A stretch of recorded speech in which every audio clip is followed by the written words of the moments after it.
Welcome to today's English lesson, where we'll be sharing a short story called A New Beginning, specially crafted for B1 level English learners like you.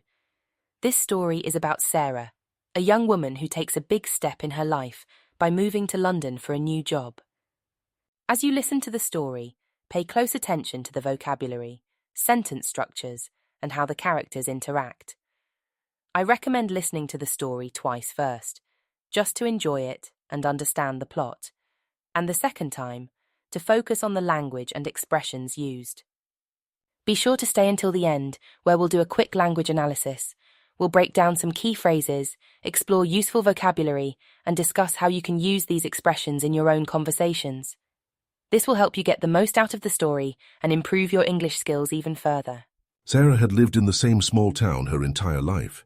It was a quiet place where everyone knew each other, and nothing much ever changed.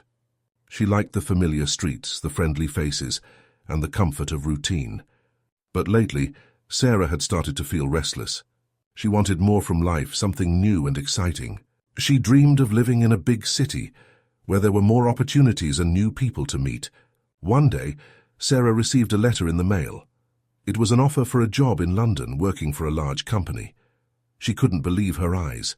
This was the opportunity she had been waiting for, but at the same time, she felt nervous. Moving to a new city, away from her family and friends, was a big step. That evening, Sarah sat down with her parents to talk about the offer.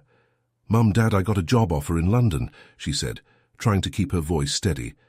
Her mum looked at her with surprise. "In London? That's wonderful, Sarah. But how do you feel about it?" "I'm excited, but also a little scared," Sarah admitted. "I've never lived anywhere else, and London is so big and busy." Her dad smiled. "Change is always a bit scary, but it's also an adventure. If this is what you want, you should go for it." Over the next few days, Sarah thought carefully about the decision. She talked to her friends, who all encouraged her to take the job. "You'll do great in London, Sarah," said her best friend Emma, "and we can visit each other all the time." Finally, Sarah made up her mind. She accepted the job offer and started preparing for her move to London. She packed her bags, said goodbye to her friends and family, and set off for the city. When Sarah arrived in London, she was overwhelmed by the noise and the crowds.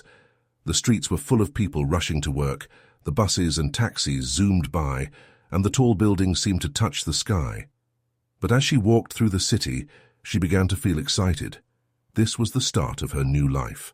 At work, Sarah quickly adapted to her new role. Her colleagues were friendly and helped her settle in. She learned how to navigate the city, and soon she was exploring new places, trying different foods, and meeting interesting people. London started to feel like home. One weekend, Sarah decided to visit a famous park in the city. As she walked through the park, she felt a sense of peace. The trees were green, the flowers were blooming, and people were enjoying the sunny day. She found a bench and sat down, taking it all in. Just then, an elderly woman sat next to her. "Beautiful day, isn't it?" the woman said with a smile. "Yes, it is," Sarah replied. "I've just moved to London, so I'm still getting used to everything." The woman nodded. "I've lived here all my life. It's a big city, but you'll find your place in it." As they chatted, Sarah realized that the woman was right. London was big and sometimes overwhelming, but it was also full of opportunities and friendly people. Sarah felt happy. She knew she had made the right decision. A few months later, Sarah visited her hometown. She met with her old friends and told them all about her new life in London. "It was scary at first," she said, "but I'm so glad I did it. London has so much to offer, and I've already grown so much." Her friends smiled and said they were proud of her. "You're braver than you think, Sarah," Emma said. "We knew you would do well." As Sarah drove back to London, she thought about how much her life had changed. She had taken a risk, moved to a new place, and found happiness in the process. And she knew that this was just the beginning of her adventure. Now that you've listened to the story twice, let's dive into some key phrases and explore how you can use them in your own conversations. Number 1. She felt restless. In the story, Sarah felt restless because she wanted more from life. The word restless is used when someone feels uneasy or unable to relax because they want something to change. For example, you might feel restless if you're stuck at home all weekend and want to go out and do something exciting. Another example could be feeling restless at work if your tasks are repetitive and you crave a new challenge. This is a useful word to describe that feeling of wanting to do more or experience something different. Number 2. She made up her mind. This phrase means that Sarah decided on something after thinking about it. Making up your mind is a common way to say you've reached a decision. For instance, after considering different holiday destinations, you might say, "I've made up my mind, we're going to Spain this year." Another example could be, "I made up my mind to start learning a new language." It's a versatile phrase that you can use whenever you're talking about decisions. Number 3. She was overwhelmed. When Sarah arrived in London, she felt overwhelmed by the noise and crowds.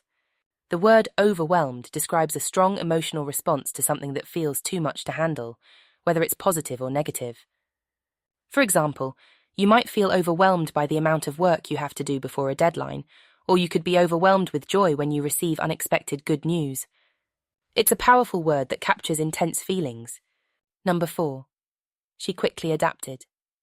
In the story, Sarah quickly adapted to her new job and life in London. Adapt means to change or adjust to a new situation. It's a great word to use when talking about how you or others handle changes. For example, the students adapted well to online learning during the pandemic, or I had to adapt to the colder climate when I moved to Canada. It shows flexibility and the ability to handle new circumstances. Number 5. She knew she had made the right decision. This phrase is a reflection of Sarah's confidence in her choice to move to London. Saying someone made the right decision means they chose wisely, and it turned out well. For example, after starting a new job, you might think, "I know I made the right decision by taking this position." Another example could be after a big life change, such as moving to a new city, you could say, "Looking back, I'm sure I made the right decision." It's a reassuring phrase that confirms a positive outcome. Thank you for joining me in this session.